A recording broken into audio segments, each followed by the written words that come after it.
Welcome, everyone, young and old. You have reached Astrolunachic's Guide to the Universe. I am Susan, your hostess, your flight attendant on this journey through the stars. And I am trying to coordinate my streams here. I'm streaming while I'm dreaming. And I'm also recording. So we'll see how this goes. I'm going to try to stream here live on X. And let's see how it goes. I'm going to go live on X.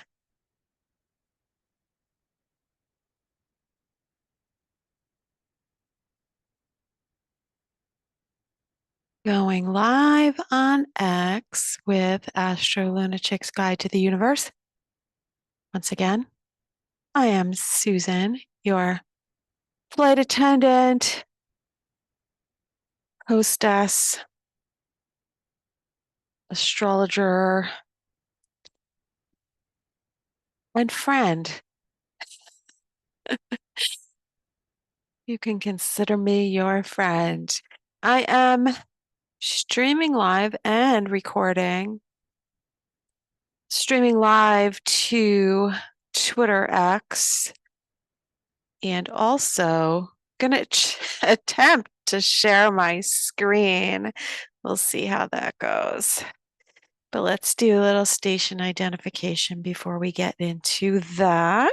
If you're watching me live on X, welcome. Please feel free to chat and say hello. If you are listening to the pre-recorded stream, which will be uploaded to YouTube, or if you want to go back to this stream later on, you can check me out on YouTube also. I'm recording it through Zoom, going to upload it to YouTube later on, provided all goes well. How is everyone doing? How are you all liking Pluto and Aquarius? Have you felt it yet? I've definitely felt it and seen it and observed the changes, and I like it. I definitely like it. Pluto in Capricorn was a bitch. I lived through it.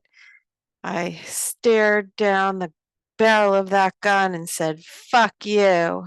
I'm not going down without a fight.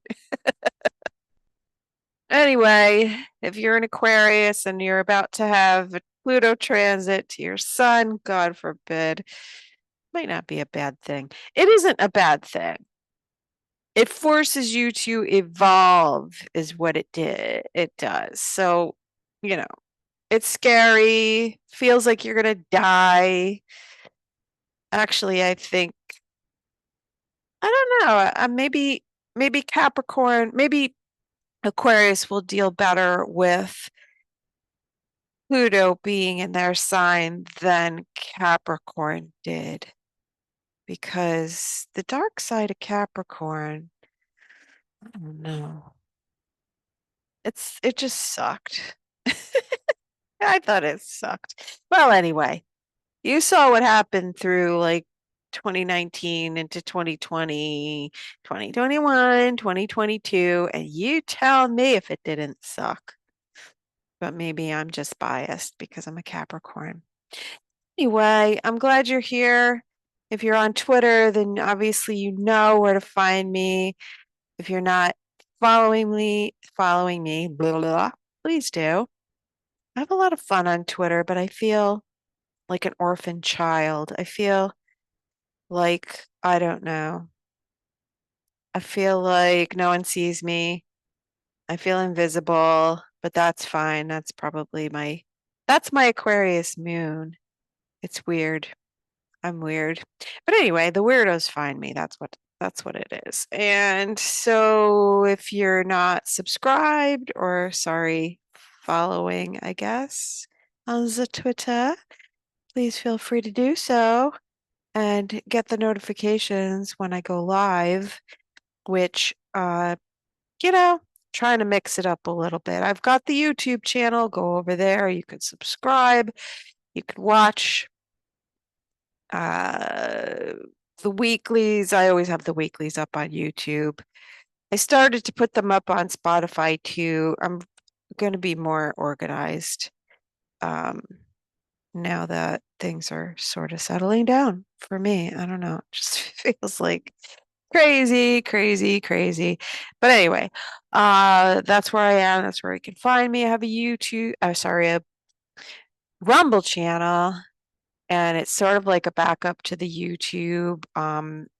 Again, trying to be more upkeeping with that. And you can find me on Facebook if you're still on that antiquated dinosaur. And also Instagram, where you can keep up. But if you go to the description box in my YouTube channel videos, you will find all the links and all the ways to find me. As well as my Gilded channel, which is like Discord. It's a little chat thing. There's a link there in my description box. And also how to book a reading. You can email me if you're so inclined at astrolunatic@gmail.com.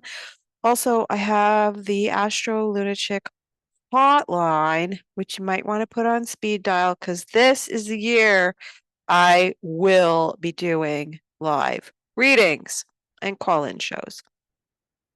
And that number is 914-222-1231. And so you can call, you can leave a message, you can text me. You can even text me on that if you are interested in getting a reading, finding out what kind of readings that I am doing, all kinds, birth chart readings. We could skip ahead and do just transits. All depends on what you're looking for. And also, just, very short, one question type readings, whatever you're looking for. It's all good. So hit me up if you are looking for something like that. Also, I do coaching if you're interested in a little one-on-one. I also do that. And yeah, that's about all I think I have to say. And keep you guys updated with, I have a Substack. Yeah, you can subscribe to me on Substack. I'll be updating that newsletter this year also. And that's something that now that they have audio podcasts that you can directly upload to your Substack, that might be something to think about for me. We'll see where the tide is going and what I will be able to say and won't be able to say on the socials and whatnot. So that's where we're at. Let's do a little screen sharing, shall we? I got two windows here. I'm opening up to share and record. So let me just do that while I'm thinking about it. Is there anything else I wanted to tell you guys?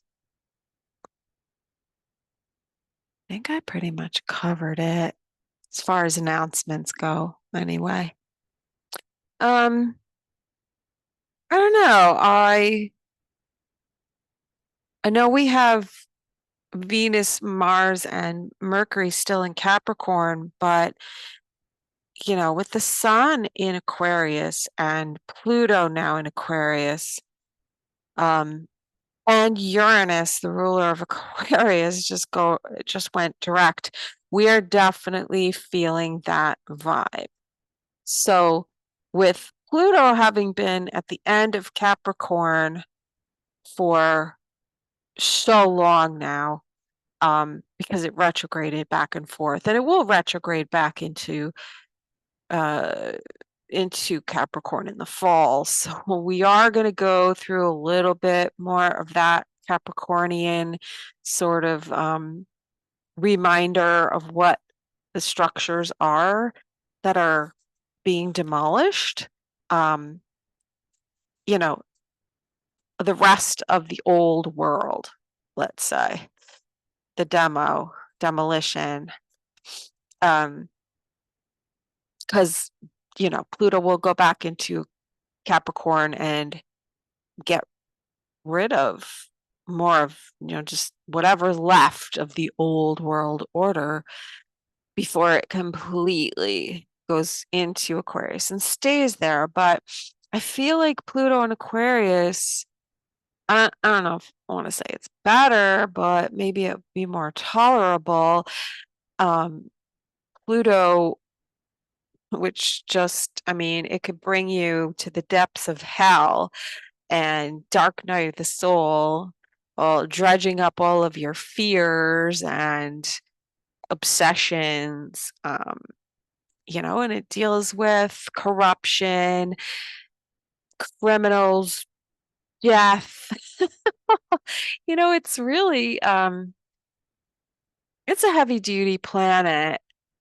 And it's also very subtle because it moves so slow. So I guess it's just different. It's scary in a different way. It's transformative in a different way, right? And considering that Pluto has being in Capricorn, it's been an earth sign. Capricorn is an earth sign, so it is tangible, physical, structural changes in ways, that we will never see again. But Pluto being in Aquarius, now Aquarius is an air sign. So the air signs are, it's mental, it's about thoughts, ideas, communication, technology, right? Because Aquarius rules technology, social media, obviously, internet, all things digital, and things that operate on a wavelength, right? It's all about the wave spectrum. And whereas Capricorn was, government, the old guard, the structures of institutions that have been in place all of our lifetime. Anyway, definitely all of our lifetime. So, it also being that it represents power. Pluto represents power. Power in Aquarius is much different than power in Capricorn. So, Pluto in Capricorn represented deeply entrenched power, like, family legacies and, elitism and structures that have been in place for a long time, that it is more of a patrilineal in the sense that it's what runs in families, right? Because Capricorn is the father, opposite Cancer, the mother. So it really had to do with ruling elite families. And Pluto dredging up the dark side of that, or helping us to see that. And so, being able to face that before it goes bye-bye. Now, Pluto in Aquarius is more about the power of groups, the power of internet and technology and communications. Um, and so I know Pluto's going to be here for like 20 years, but we've just begun to, we have seen it already. We had Jupiter go through here, we had Saturn go through Aquarius. It's technology is definitely something that's been with us, obviously, for a long time. AI really came to the forefront when Pluto went into Aquarius for a short time before retrograding back into Capricorn. So, we've seen it. We've definitely seen it. We're not unfamiliar with it. But where we're going to see big changes is with Pluto in Aquarius. For good, I think, in the beginning of 2025, I think, or at the very end of 2024, after the next retrograde of Pluto. And then it'll go into Aquarius for good. So, I mean, we can really see that since Pluto hasn't been in this sign, right, for God, what is it, 200 years?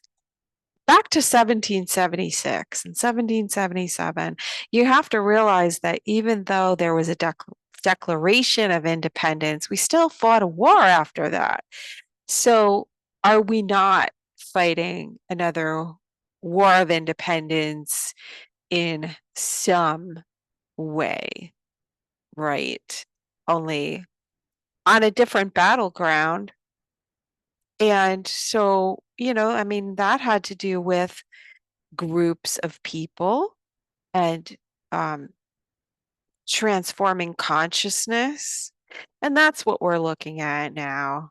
Obviously, wars fought differently um, now, than it was back then. So Pluto and Aquarius, I mean, it will have to do, I think, with where the consciousness is going in terms of consensus and how awake and how many are awake. And that will determine the tide of the power where it's going. Very different from Capricorn. Capricorn's very, oh, achievement and status conscious and, you know, um, more concerned with the achievements in terms of reputation, and how it looks. Aquarius is very different. Aquarius is the sign of, let's say, um, charitable organizations, activism. It is more concerned with the collective and what's good for the group rather than, what's good for the individual and how can I get ahead. And Aquarius tends to seek out like-minded individuals and self-organize, so powerful, influential groups will just find one another. Whereas Pluto in Aquarius is looking for power where um, it'll align itself with people just because it's gonna enhance their reputation, their status, right? So relationships and power dynamics are much different. And, what trends and what is um causing the change, and I guess um how should I put it? What's trending and what is um popular, current, what people are attracted to, that could change very quickly. So groups of people could flock to a thing, um, not, I guess we could say that there might be a lot of fads because Aquarius ruled by Uranus, things can change and it's unpredictable. So we should expect the unexpected, as they say. So what else do we have to look at? I mean, that's a really important shift that happened over the weekend. Uranus went direct. Pluto went into Aquarius last week. The sun is in Aquarius. We had Mercury and Mars square the nodes of fate. So very interesting changes happening right now. Where we're at right now, today, it's Monday, January 29th, 2024. So we do have the numerology for today is it's a 2 day. So over the weekend, some big thing shifted and ended, and a new thing started yesterday. Just listening to things that people have been saying, I can tell that there is a new thing in the air. People are feeling the shift. It's felt really stagnant and slow.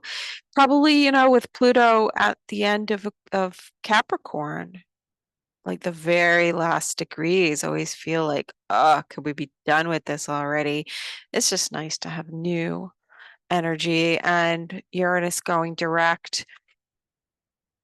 So all of that Aquarius energy shifting into more Aquarian energy, and Uranus going direct. I think there's a sense of freedom and newness and novelty. And so it's inspiring, definitely. It's really kind of lame when you feel like things are never going to change. Aquarius gets bored too. We like change. I like change. Anyway, so the moon is in Virgo today. It's making a big old grand trine, Earth trine to Uranus, newly direct, in Taurus, a unstable planet in the sign of stability, shaking things up, getting your ass a moving, making a trine to Mars and Mercury in Capricorn. So this is a super productive energy today. It is a great time to make plans, make, define your goals, and actually take action and communicate with people. With Mercury and Mars together, that's been a really good energy for, especially in Capricorn, to just with laser focus, see your goals, make them happen. If you're wanting to change your job and financial status, improve your health, it's a great day for that. The moon in Virgo is really good for making a list. So if you're a list maker like I am, this can be amazing. Amazing. Like I call this list magic because Virgo needs to classify things, it needs to define things, and it's about the details and analyzing. So, what are the practical things that we need to accomplish in order to reach our goals, be more productive, uh, have positive change in our life, to have more freedom, more friends, more fun, more money. We all want to have more of those good things, of all good things. You know, when I set my intentions, I have my blanket statement, abundance of all good things, right? How could you go wrong? So fantastic for you earthy signs, and good for, well, it's really good for everybody. There's no, you know, there's no negative astrology. I think this is a good aspect. What else do we have going here? Well, Venus in Capricorn at 7 to 8 degrees of Capricorn has been sextiling to Saturn. So that has been a very practical, down to earth approach and good for, again, setting goals, defining boundaries, understanding what our responsibilities are in relationships, in our finance and our goals, our achievements, our status, whatever, all those Capricorn things. You know, Capricorn is very, well, it's goal oriented, but it's achievement oriented. And so Capricorn can set its own sort of standard, you know, and if it doesn't reach the bar that it has set for itself, it feels like a failure. Um, and but because it's an earth sign, it's very practical and physical, materialistic in terms of we need to measure success, or even just measure where we're at, you know, in terms of being on our way to achieve whatever it is, you know, mastery of whatever. It doesn't really mean anything if we don't see actual practical changes in our physical world. It's not an emotionally driven sign. It is kind of like, show me the money. Doesn't have to be money, but it has to be tangible. You know, we have to see that we're climbing that mountain and not going around it again and again. So it can be it might have been a little frustrating, but I think with Mercury and Mars squaring the nodes, it's like we're kind of able to see where we need to go forward, what decisions we need to make, what actions we need to take. We are getting a better understanding of our value and our self-worth and how it's kind of relative. I think that's the Venus sextile to Saturn. It is dealing with intangible intangible indicators that are really more internal, in terms of, what our values are and how far along we are with our goals. It's really hard. I mean, it's kind of hard with Saturn in Pisces to define those things, but that was pretty much last week, over the weekend, and a good time for getting straight with finances and our commitments, and also probably understanding the importance of a spiritual, having a spiritual life and some kind of faith and value system is important. We cannot be all materialistic, nor can we be, all woo-woo spiritual. We got to balance the two. And I think that Venus was helpful with that sextile to Saturn. So that's starting to break up. And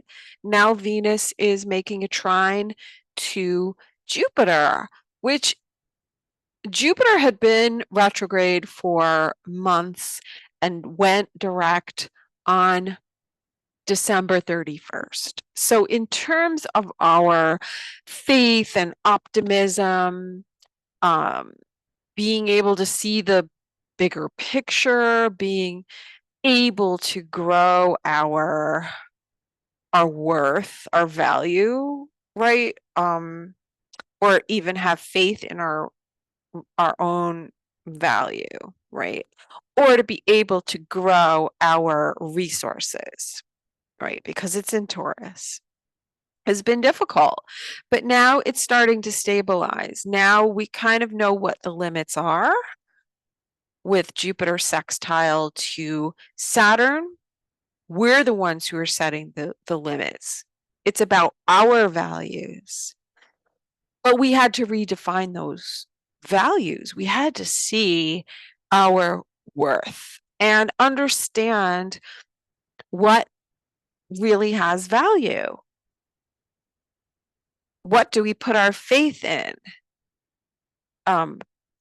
And understanding, if it's about finances, it's understanding financial aspects, understanding how the financial system, let's say, is changing, understanding what money and currency is and how it's changing. But Venus is trine to Jupiter, so it is maybe a more mature perspective on things and feeling more valued, right? Or that just having a more mature perspective. There has to be also, like I said, it's not all material and it's not all spiritual. The two go hand in hand. And so that, I feel, is a very good aspect that we have to start the week off with, having this grand trine in Earth, Taurus, Virgo, Capricorn, with the moon, our feelings, the emotional part of us, and also the collective focus. The moon is the collective focus on perfecting, healing,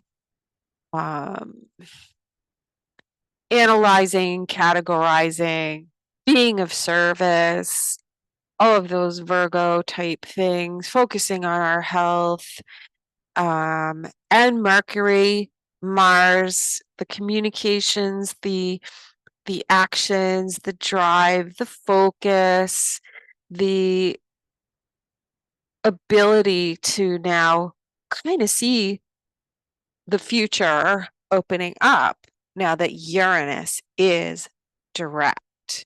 So great aspects today. I think as we move forward, we are going to be talking obviously more about Pluto in Aquarius. And the best way to do that is by observation. So when the sun went into Aquarius and it was the sun and Pluto in Capricorn making the conjunction, and then the sun stepping over the threshold into Aquarius, and then Pluto. That was a power shift. So we are in the midst of a big power shift. We are also hang on. I didn't get to share. I'm not sharing my screen. I just realized I didn't share my screen on Twitter. Yeah, I mean, we need to see what does this power shift really look like, because we haven't been here before. I mean, we kind of have. There we go. I think that's sharing on Twitter. Cool. There we are. So if I could just point out here, we've got the moon in Virgo, Mercury and Mars in Capricorn, and Uranus here in Taurus. This feels like human resources. This feels like on some level the collective shift. I mean, it just happens, right? We're all focused in one place for a long time. We work on that. We struggle with that. We have our victories with that particular focus. We've been focused on, let's say, for instance, government for a long time with Pluto and Capricorn. Now that it's in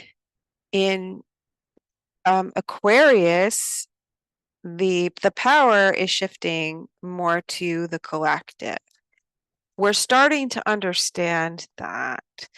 We're starting to really want people who represent us in government, let's say, or, in the public eye, if we want to look at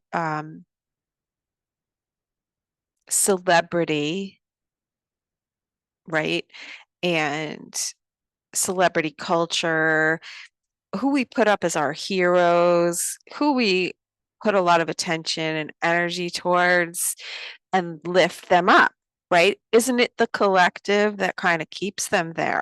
We're starting to realize that without our participation, they ain't shit, right? Same thing with government. Without our consensus, consent of the governed, they ain't shit. So the shift happens on a consciousness level. And I feel that's where we're at, that the way we perceive the world and where we're going in the future, where things are going, we've always had so much influence on that. It's just that we didn't realize it. So every time we have aspects to Pluto, we just had the full moon opposite Pluto from Leo, and Leo is the individual. Aquarius is the collective, the group. So it is, the individual versus the group, or the individual within the group, and where do they fit, and trying to find maybe a collective, a tribe of people that we fit better with. Could be some of that going on. But every time we have an aspect to Pluto, we're going to really be looking at what getting a deeper meaning of what Pluto in Aquarius is going to be like. So, but today we're looking at physical, tangible, boots on the ground, practical, right, goals, defining those, and I think really looking at in terms, if it's, in terms of who we elect as people to serve us, public servants should be serving the public, not self-serving. So, a lot of those people have Pluto in Leo, and that's about the self. That's about the honor and the accolades and the attention. It's me, me, me. Whereas now it's starting to flip and turn. It is going to be truly more about public service and what's good for the collective, because that's what we want. Anyway, the power lies with the people. The full moon, that's when I really saw the shift and people talking about it from what I've, heard on podcasts, let's say, and in my personal life, seeing this sort of like, it is like the aha, like boom, things are different. And now my focus is different. I feel different. I personally feel more inspired. So again, it depends. If you have aspects to your chart from Pluto, oh, my screen sharing is not quite working here. Okay. Why is it not sharing the chart? God damn it. All right, well, I'm still working on this crap. Sorry. I don't know why. I thought it did it yesterday. It did do it yesterday. I tested it out yesterday. How about that? How about that? Did that work? Let me see. What is this crap now? Jesus, help me. We don't want that. Where's my... Jeez. I'm sorry. I'm sorry, YouTube. This isn't working. It's on my screen. How come I can't see it on the...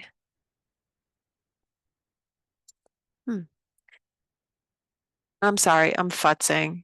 Give me a sec. Maybe it is showing up. All right, well, it is what it is right now. Yeah, so where was I? So we can see where things are shifting and what direction they're taking when we have aspects to Pluto. And we're going to have some of those coming up soon. Where the hell are my notes? Yes.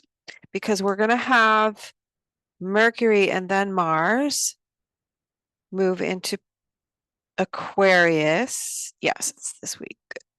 I think. Hang on. Let's see. Yeah, we have Mercury first, and then Pluto. I'm sorry, Mars. So it's the decision, the idea, the communication, the declaration, and then the action. So whatever it is, we will get a mental heads up or actual communication between now. All right, so we're looking at a big change starting on the 5th, because Mercury will conjunct to Pluto. So it's everything that happens in between. So really what we need to look at is the lunar aspects to Pluto. And it's kind of pissing me off right now. Why is this not working? Why to the back. Let's see if this works now. It's showing up weird on my, I'm going to remove it. Move my screen share. God damn it. I don't think it's the Zoom. It's not the Zoom. It's the Twitter stream. So let's see if that works.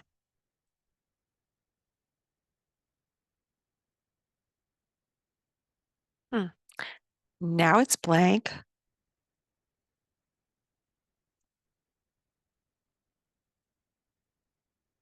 It's so weird. I have to go on Twitter. All right. So basically, the big shifty changey thing, transformation, is coming on the 5th with Mercury and Pluto. And then we have Mars after that. So it's kind of like basically whatever the news or heads up that we get on the 5th, by the 13th, there will be action on it. Now, that is a week away, so, that's a week from today. So let's go back to where we're at with this week. Moon in Virgo, I already talked about that. And early on the 30th tomorrow, we have the moon going into Libra. So the moon will make a trine to Pluto. The moon in Libra wants peace, fairness, balance, justice, etc. And that's where the power lies. That's the power in the collective. So it will also be talking about our attitude towards relationships, which with Pluto in Aquarius may be more friend oriented and group oriented, friends and groups, right? We're just going to kind of connect naturally, I think, gravitate towards certain people. And it would be really more of a like-mind situation. I'm so irritated with this fucking screen share thing. That's it. Forget it. I'm not going to share the screen. I'm sorry.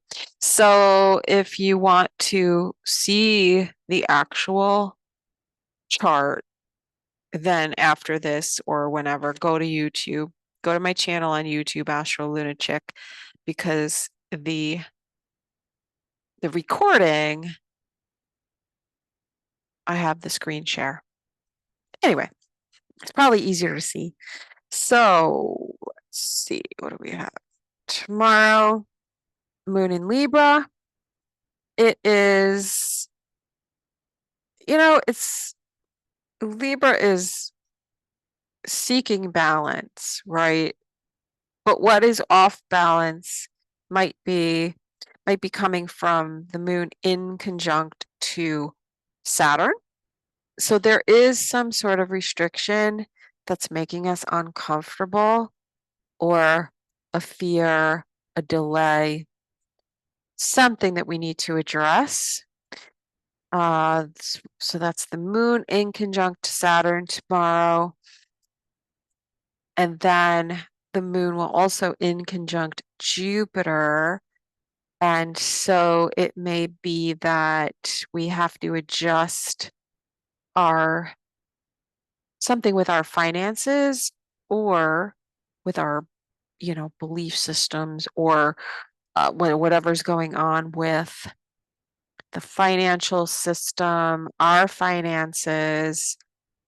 There is some sort of issue with the moon in conjunct to Saturn.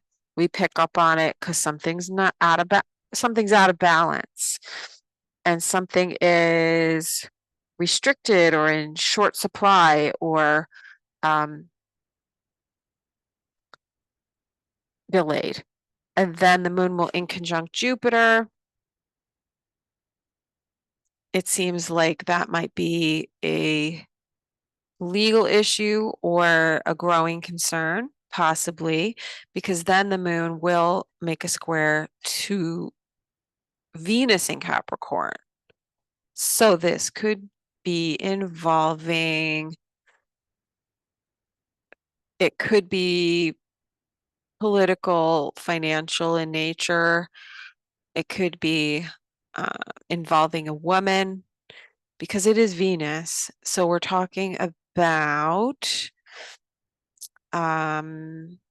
fiscal responsibility is never a bad thing. But also maybe if it's relational, we're looking at, well, our values are changing. We feel more traditional values in with Venus and Capricorn. We do sort of look for long-term stability, um, deferred gratification. And we're looking for also who shares our values, who's also going to be committed to long-term partnership, who is willing to be fair and balanced. With the moon in Libra, we're thinking about the partnership, the we versus the me, right? And what kind of a person is going to bring a successful relationship, you know? Um, that's what it looks like to me, heading towards more long-term relationship, traditional values, and also, somebody who is your friend, right? Somebody who feels like they could, they're like your friend, you know? I can't understand these people who treat their partners like trash, talk down to them, or just ignore them, abuse them, use them, cheat on them, whatever. But yet they're totally loyal and devoted to their friends, or they would never treat their friends that way. So it seems to me, even like looking at friendship first or looking for your future partner from within your peer group or just somebody, in your, or, I was talking about looking for quote tribe, right? The people that share your values, people that get you. That's the kind of people we are looking for, in addition to commitment, you know, um, loyalty, things that are going to last. So Tuesday, see what you pick up on. If there's any, what do you pick up on that could be Pluto and Aquarius related, or how you're observing it, if there is a difference to be seen yet. I mean, it is still early, and I really think we're going to see the big news and change around the 5th. So, it still could be financial related, but like on a large scale, and technology, crypto, whatever, because Uranus is direct now in Taurus, and that is ruled by Venus. And we do see Mars making a trine to Uranus. And over the weekend, Mercury made an exact trine to Uranus also. So I see things moving forward in terms of digital currency in general, because we have people trading in foreign currencies like the Iraqi dinar, stuff like that. We may be moving towards a big change in that arena. So that is definitely something to look out for.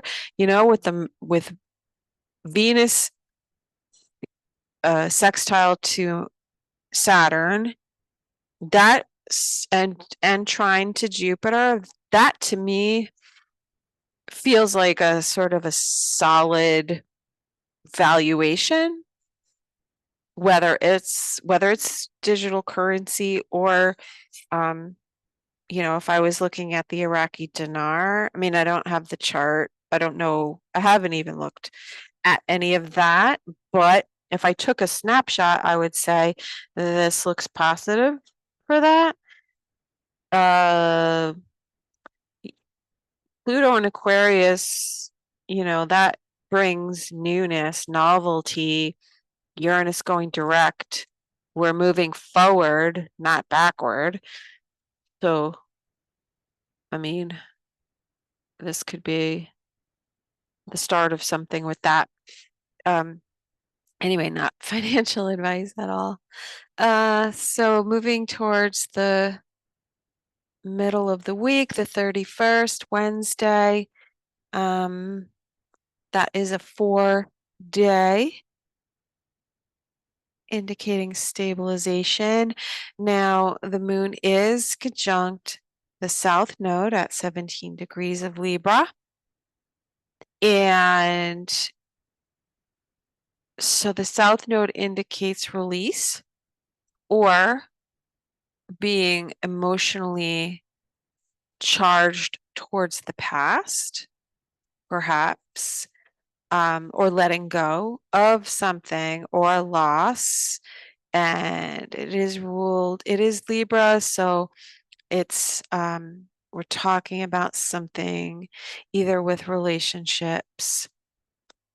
We're seeing a change in the dynamic of relationships, and so there has to be something let go of from the past, or something coming up from the past.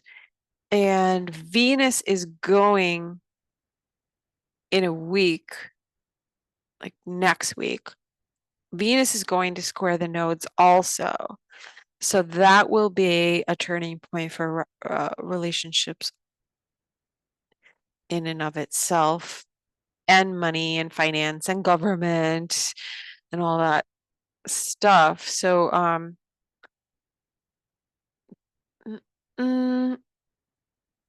after the moon conjuncts the south node, it does make an inconjunct to Uranus. So there could be something that comes up that is a little bit unforeseen, unexpected, needing to make some kind of an adjustment. Excuse me. And we have Chiron coming almost to the conjunction with the north node.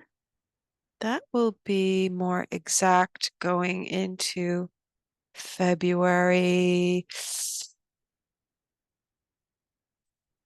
mid-February. It will be more exact. So we have on one hand the individual, the me, the self. And if I want to become and heal more of who I am, become more of who I am and heal from the past, then we have to let go of something here and take a risk, it seems like. And That seems to be the aspects until we have the moon squaring Mercury and Mars. So there is some news or change of heart, change of feeling, shift in emotions overnight into the 1st February. That is definitely a change in the winds, shifting of the winds. So, okay, we got the moon overnight, early morning, February 1st, and that's Thursday. So it's sort of a practical, need to make a decision, gotta communicate whatever it is that we decided or understood over the weekend, probably, that we need to make a change with Mars and Mercury squaring to the nodes, and they're moving towards the node of the North Node in Aries, which means more focus on the individual and the identity and who we're becoming, right? And the changes that are coming and the shifts that we need to make. The decision is maybe being made and communicated, made on an emotional level here, because we may be seeing the imbalance in our life and feeling like out of whack because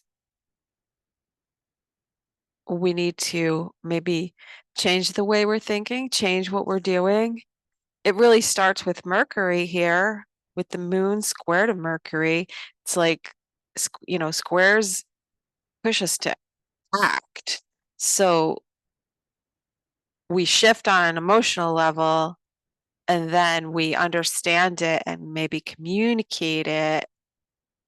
And there is something of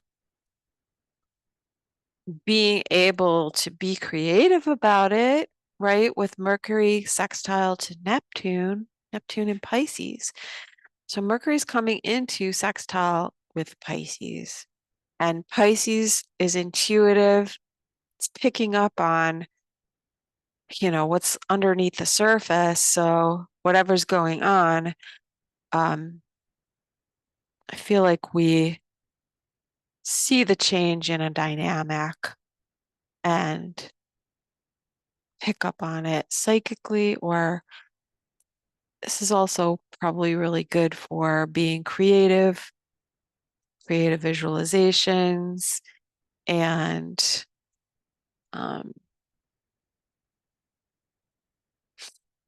maybe doing some mental gymnastics to see how we can, land on our feet, I think. Anyway, it's really early on February 1st, so also Neptune in Pisces, there could be dreams. This could trigger dreams too. Working things out in the dream state. All right, so later on in the day, the moon does go void after that square to Mercury. It's like we know action is coming.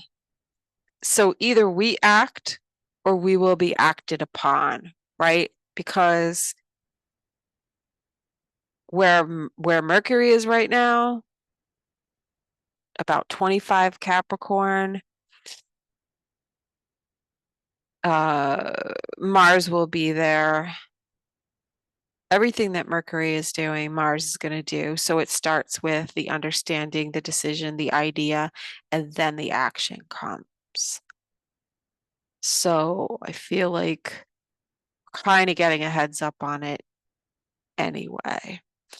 Going back to my screen share, my screen went. shut down. All right. So,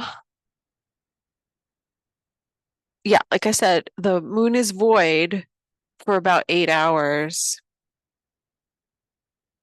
until it goes into Scorpio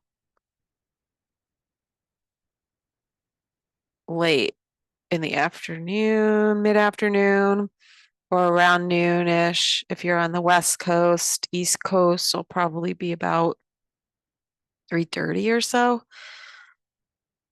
Um, Again, that's Thursday. The moon goes into Scorpio. Now, what I was talking about, please pay attention to the lunar aspects because we don't have any planetary aspects to Pluto until we have Mercury, which is the conscious mind, becoming aware of what the transformation, the change, the power shift is happening here, um, except with the moon's aspects. That's the only way that we're really going to be able to gauge the cause and effect by looking at knowing what the aspects are with the planets and then um,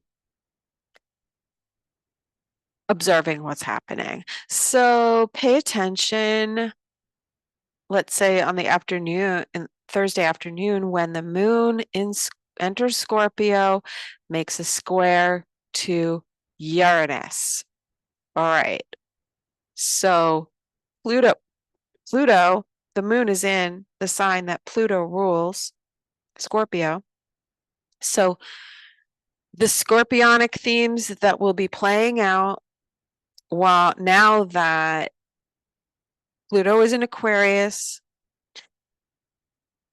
playing out, in the groups, in the networks, in the technology, the friends, the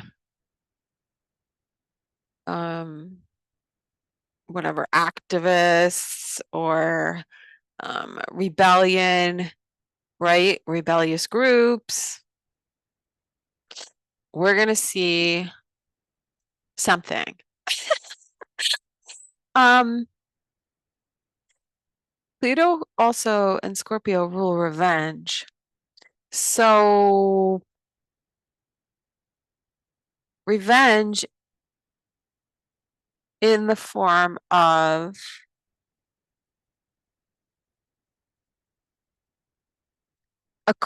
using Aquarian devices. And what would that be? Social media, technology, AI, revenge porn, but AI, and you can't tell because it's AI. Well, actually, you can tell. It looks a little cheesy. I've seen it. Um, Not the revenge porn, but like examples of like this is an AI generated image versus, or altered images that are altered. So also, forensics and investigations and criminal activity, digital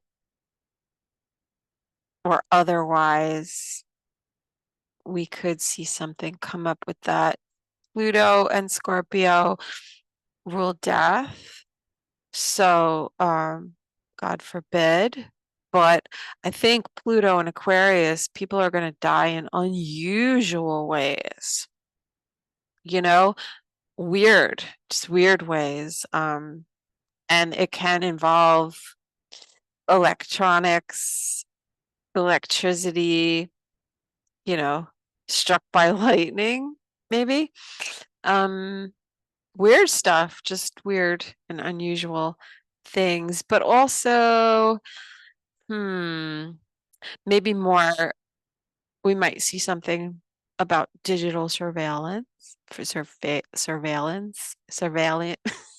Why can't I say that? I know that word. Surveillance, right? Digital surveillance. Why am I having problem with that word?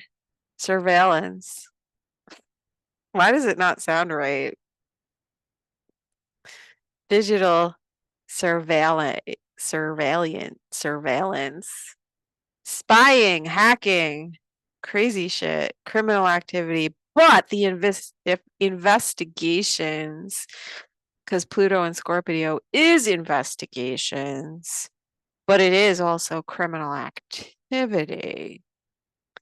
So this could be quite interesting, and it could have to do, if it's networks of criminals, then it's something that's going on today, possibly with the moon in Virgo, which would be conjunct two of my favorite asteroids, Orcus and Aphetus, which I'm looking at for like RICO stuff, organizations and networks of people committing crimes together. That would also include gang stalking and harassment. So perhaps we can see maybe law enforcement starting to move on people by looking at their digital online communications. So this could be a very interesting development this week. Yeah, law enforcement and digital devices.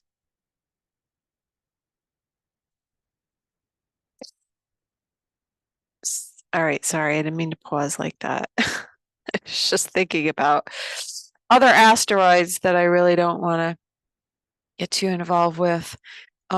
Sorry, this is going slow. What else is going? So we will on the 2nd, which is Friday. So by Friday, we have the last quarter square of the moon to the sun. So, we have the new moon, right? And then we have a first quarter square, and then we have the full moon, and then we have the last quarter square. Think about that in terms of the plot. And then, like, there's the crisis, the first crisis or the big event. And then it leads us to the climax of the movie, right? And then it's from there, everything that fills in the blanks, the pieces of the puzzle, and then understanding and action take place at the last quarter. Or think of it as a game. It's like, how far have we come? Are we winning? What do we need to do to win by the time we get to the new moon? But this should be very interesting because the sun, being in Aquarius, is ruled by Uranus. So the unusual changes, unexpected happenings that we're starting to see shape up, we will have a better understanding of our groups and our networks. And perhaps there is some kind of big information revealed to us with the moon in Scorpio, because this Scorpio is about secrets, right? So we could be seeing something regarding somebody's finances, because moon is sextile to Venus. We could be talking about an older, mature woman. We could be talking about sexuality.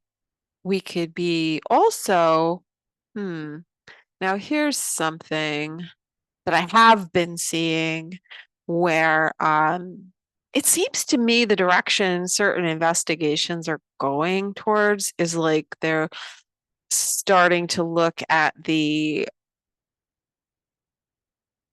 thing in terms of the network of people in, not if it doesn't have to be a formal organization, but now I think we're looking at, with the moon in Scorpio, the money, following the money.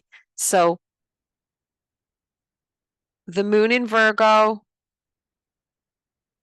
today making a trine again. I know I keep repeating myself, but with Uranus direct and Mercury and Mars, if this also feels like law enforcement or military moving towards,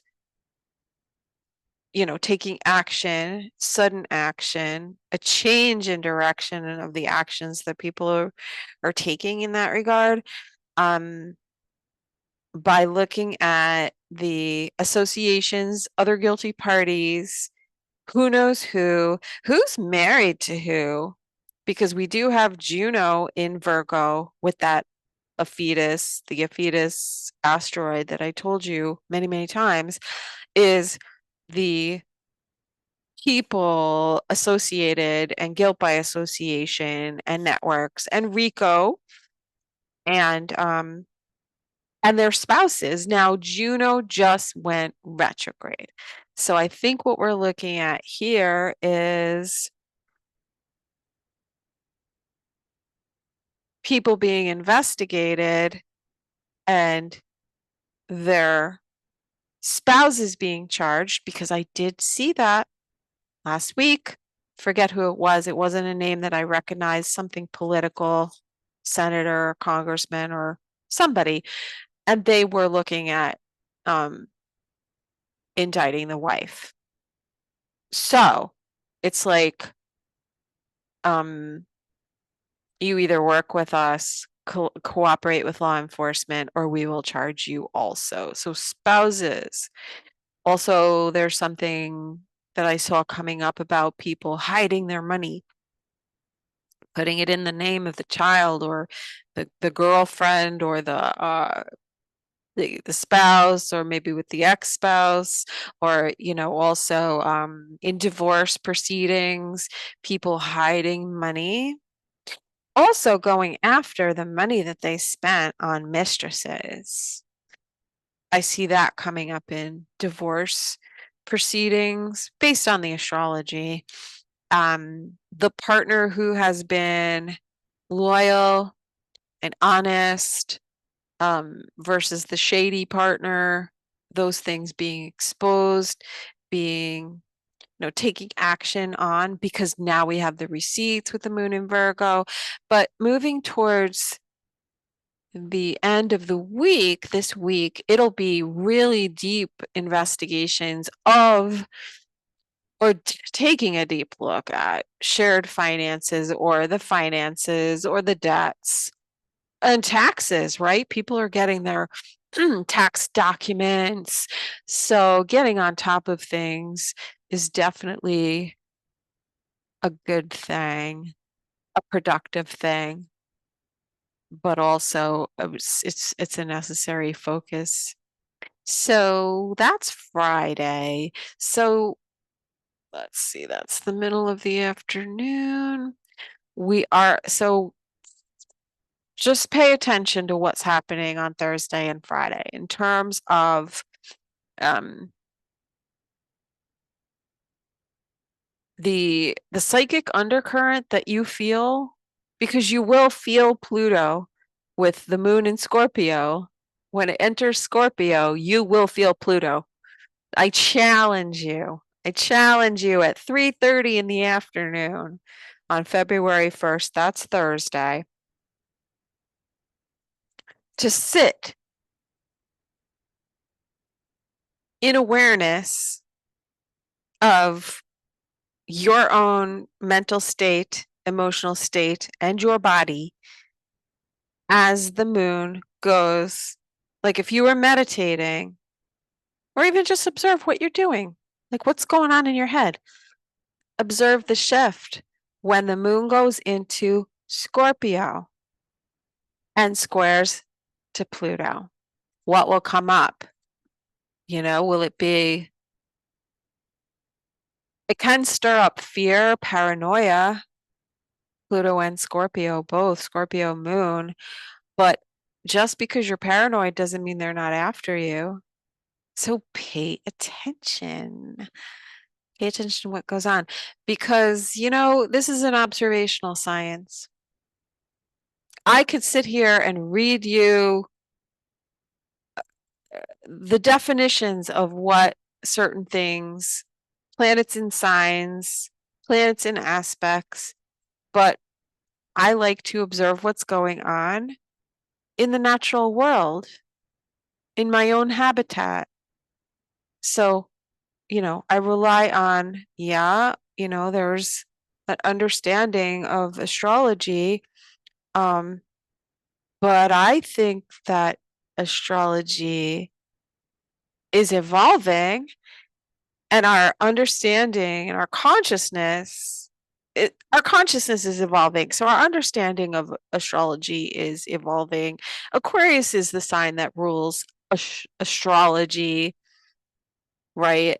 Pluto in the sign of Aquarius is going to show you the power of astrology, the transformative power of astrology, and more people will be interested in astrology. There will be more astrologers, but they're going to be astrologers. Like, the powerful tide of astrology is going to go towards the people who are doing it differently, who are, because that's Aquarius. Aquarius, it doesn't take the path that was forged by people that came before. Doesn't mean that you can't, look at their accomplishments and respect what they've done, but Aquarius needs to separate itself or define itself, because remember, Aquarius, the shadow of Aquarius is Leo, and Leo likes to be the person in the spotlight getting all of the attention, right? But in Aquarius, how do you stand out among the crowd? How do you do that unless you're different, unless you are tapping into the Aquarian vibe, which understands the trends and where things are going, and that's where the power lies. So, very interesting. I don't know, maybe a good, like, hour meditation, or just, being quiet and contemplative would be a good thing to do on Thursday if you want to pick up where the collective is going, right? That's definitely a good exercise. So, going back to Friday,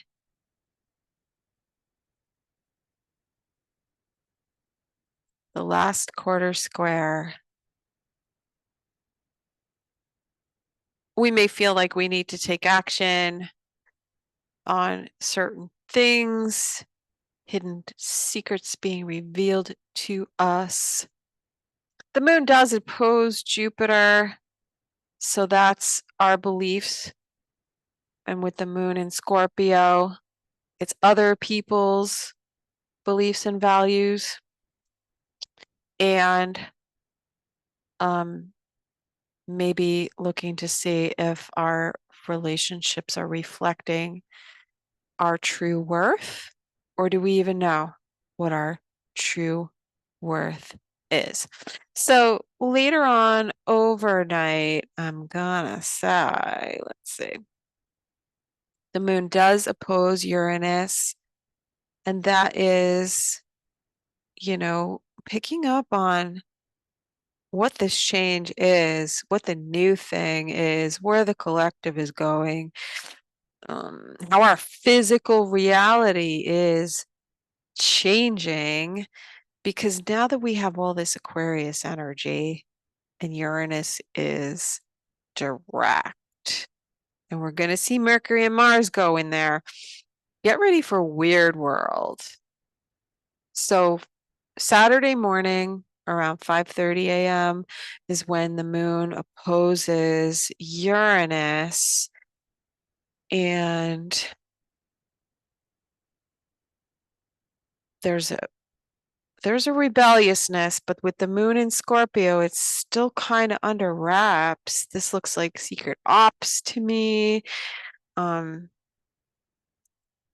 moon will be communicating its plans to Mercury and Mars over the course of the day on Saturday. And, on an emotional level, this is also wrapping things up from the past and understanding our psychological and mental and emotional patterns, overcoming addictions, letting go of whatever attachment we have to the quote old world.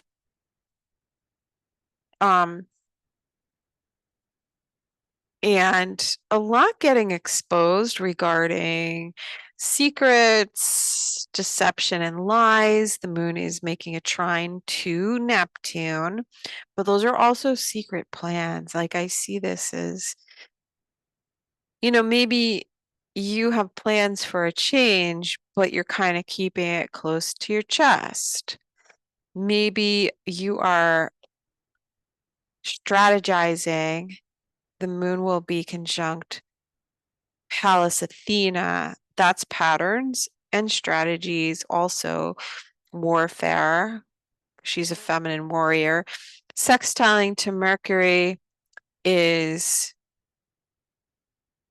finalizing those plans and keeping it under wraps. So earlier in the day, the moon makes a sextile to Mars. So there's a lot of determination there.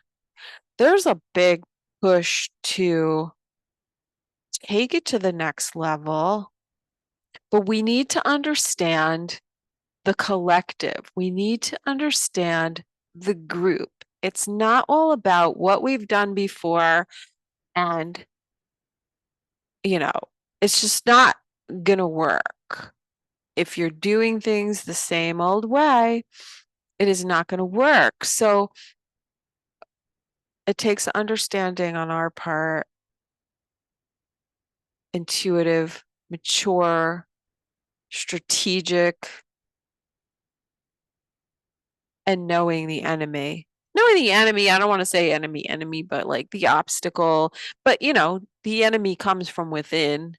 And the enemy of truth is delusion. So anywhere we're being still in denial and chronic about it, we need to handle that shit. So that's Saturday. It's just really good if you're doing any kind of study or just really want to pick up your game in terms of your knowledge and um, whatever your goals and what you're moving towards. But understanding you can make your plans, but we're moving towards something new. And the rules of the game has already changed. The rules of engagement, the rules of the game have already changed. Question is, from February 2nd to February 3rd, are we aware of where things are going? It's not going to be the same old, same old. Watch when Mercury goes into Aquarius and hits Pluto. You'll see. You'll see. You'll see. All right. So going to the 4th, Sunday. Oh, yeah. I meant to do the numerology for the days. So 2024 is 8. February is a 2. That reduces to a 1. So the number of the day, add 1. Okay. So remember, through January, the number of the day was the whole day, month, date, and year. What it reduced to, now add 1, now that we're in February. So it's a 5-day, the 4th. So that's Sunday, and the moon will be overnight going into Sagittarius. and it will sextile to Pluto. So we're having an understanding of truth, freedom, hope, faith, optimism, because things are changing. So the fear might have come, let's say Thursday, when the moon shifted into Scorpio, because we will pick up on the shifty vibe with the moon square to Pluto, whatever if there's a shifty vibe. Not saying there is or there isn't, but it's sort of like, oh, I think this is going on. The change that's coming, like when we hear about it or we see about it, we know about it with Mercury conjunct to Pluto on the 5th, right? It looks a little more positive, maybe because we got the intuitive inkling with the moon in Scorpio, which is very psychic. Now with the moon in Sagittarius sextiling to Pluto, it looks a little more positive. The moon square to Pluto, maybe, there was friction. It was just friction. It's something that is like, I might have to act. Like I see this change coming. I see things transforming. It may require action. It probably requires action. It requires me to shift my emotional focus. It requires me to address my fears or my obsessions, right? Now the moon on the 4th, and again, it happens overnight. It's early in the morning. Sextile to Pluto, it's a sextile is more flowing, like it's coming, it's gonna happen, it's fine, it'll be fine. Maybe, it's just gonna happen. It causes less friction, a sextile, than a square. So it's more, as we say, flowing or quote positive. But I really don't look at aspects as being positive or negative. I see ones that flow and just happen, ones that we sort of have the wind at our back and it's going to happen. But also, this one deals with truth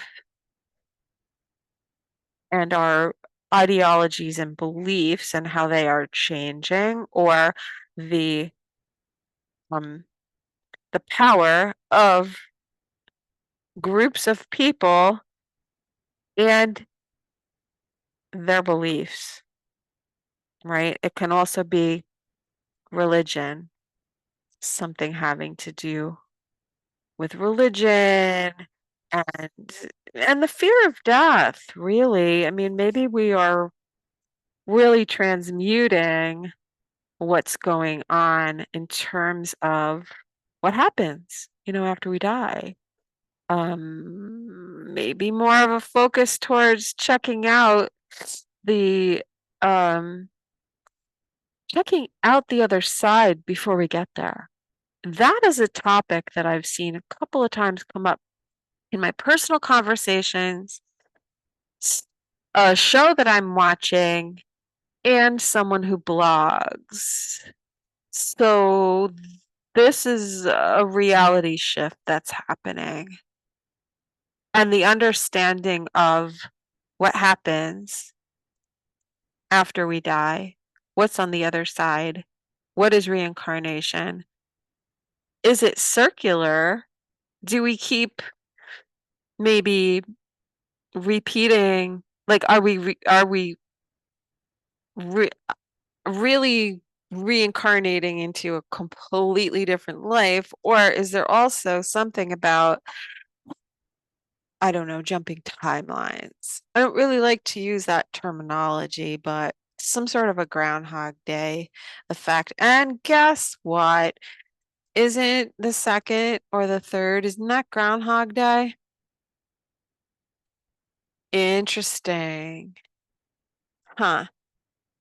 I wonder if people are going to be experiencing some kind of weird time shifts or Mandela effects, or I just see I see ideologies and beliefs changing. And maybe with the moon in Sagittarius, um, there are changes happening within the psyche that are already happening, but by this time, maybe we start talking about it, or we start seeing evidence of, like our physical reality being more malleable, um, in terms of our understanding of time and what happens after we die, blah, blah, blah, all those Pluto things. So that's really not too bad. So that's interesting. So, like I said, if we want to understand what the changes that are coming right now until Mercury goes into Aquarius on the 5th, we can only rely on the moon aspects, which means it's our emotional sensitivities and the feeling within the collective where we can kind of observe and gauge. So the 4th is one of those days because there's a sextile from the moon to Pluto. If you have planets or points in the first, let's say, 5 degrees of any sign, but more specifically Aquarius, Leo, Taurus, and Scorpio, you'll pick up on it. And also, let's see, Aries, Gemini, I said Leo, Libra planets, and Sagittarius in the very beginning of the sign, like 5 degrees, or the sign before it, 5 degrees, like 25 degrees, the late degrees of, let's say, Capricorn, Cancer. Anyway, it depends. Like if you got planets on a cusp. But the Pluto stuff, I'm going to look more towards the first 5 degrees of those signs. But you'll be feeling it more than most. And you'll either observe it or you'll see changes. I just feel like, we sense the change that's coming, but it really won't be conscious. It won't be really talked about. It won't be decided upon. We have to grasp it on a mental level to be able to communicate it. And by Monday, we are going to know what's going on and how the world is transforming, how our reality is transforming. So that pretty much wraps it up. Like I said, I'm taking us through the 4th of February, but on the 5th of February is Monday, next Monday, a week from today. And that is when Mercury goes into Aquarius and conjuncts to Pluto. Mercury Pluto is super intense in terms of what we're saying and the information that is being conveyed to us.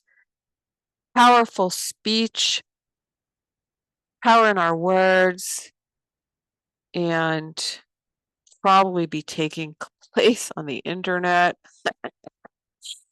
Oh my gosh. So what else could it be? I mean, Aquarius is mental wave, it's wavelengths, right? It's not physical. It's things that travel in waves that we don't see. So anything having to do with that spectrum and electromagnetics and um, how they affect our brain, our minds. But it is a mental transformation. We'll never be the same again. Hopefully. I'm all for change. But the announcer is Mercury and Pluto, right? And Pluto also is a purifier. It's a transmuter.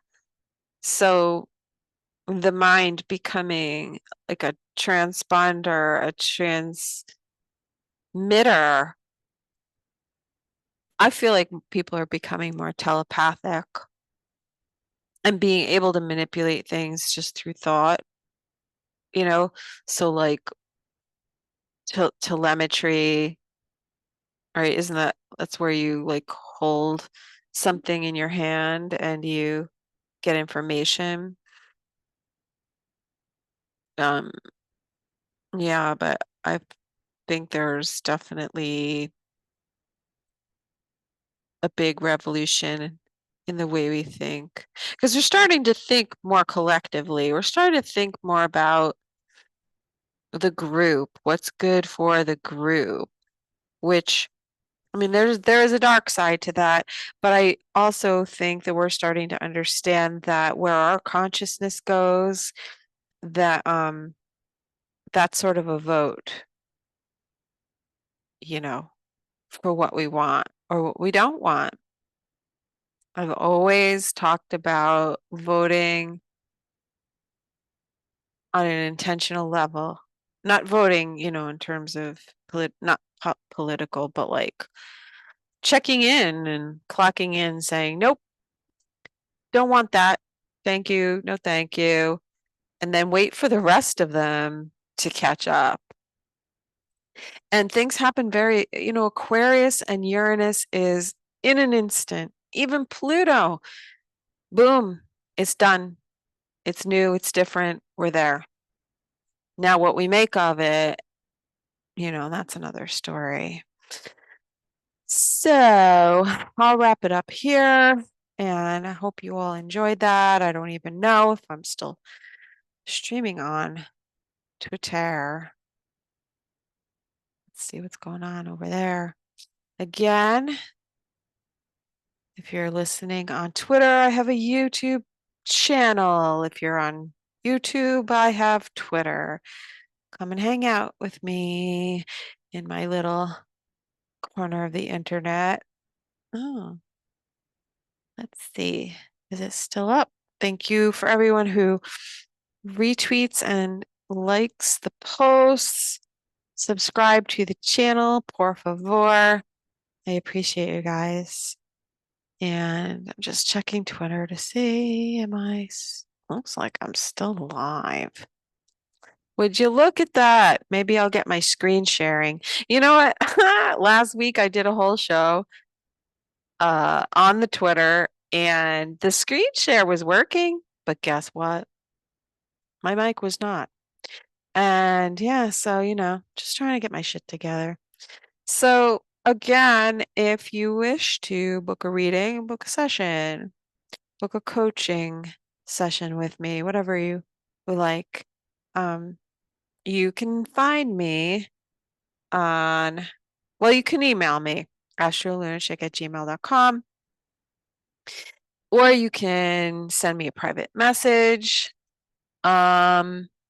You got to be following me or like friends with me and stuff like that. Otherwise, I don't think the messages go through. So if you don't hear from me right away, that might be why. Or you could be in my trash bin. Not because you're trashy. Well, if you're trashy, I love you. I love trashy people. Like good trashy. You know what I'm saying? Um, yeah. Oh, yeah, yeah, yeah, yeah. Or you can call and leave a message or text me on the hotline 914-222-1231. That's the Astro Lunatic hotline. So hit me up. All right. Thank you, everybody, for hanging in there. And I'm going to stop this recording right here. And we'll see you next time. Ciao for now.